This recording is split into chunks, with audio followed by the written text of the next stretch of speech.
All right, well, Gary, leave it to your family to act the fool. The Duchess of Sussex, as you call her. Meghan Markle's estranged sister, Samantha Markle, is coming for George Clooney now, man. What? It's about to get ugly. Now, earlier this week, while on a panel, George defended Meghan against the way she's being treated by the press and said they're just chasing Meghan Markle everywhere. I can't tell you how frustrating it is to see that. Meghan is a woman who is 7 months pregnant, and she's being pursued and vilified and chased in the same way Diana was, and it's history repeating itself, and we've seen how that ends.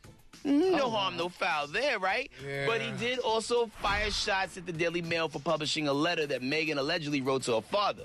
And, of course, no one had even mentioned her sister Samantha, but she could not resist the urge to dive right on in, and she responded to George Clooney via Twitter saying, "Hey, Looney Clooney, your lawyer wife should have taught you to not make statements without full facts. I doubt # George Clooney would ghost his mother for no legitimate reason. Be quiet, Georgie." Oh, violent. That's why she said something, because she wasn't being heard, and she just wanted to be in the mix and get her little 15 minutes of fame. It's so stupid. That is a dysfunctional family. And they always said that people of the European descent weren't dysfunctional. But she's acting very dysfunctional. I am ashamed of my family. We all have dysfunction in our own family. Dysfunction is normal. Like, if your family does not have a touch of dysfunction in it, then something is wrong with your family. Yeah. Absolutely. You need the dysfunctional person to separate the normal ones. Exactly. That's how you tell the difference. You just didn't realize it because in your family, you happen to be that one. So you.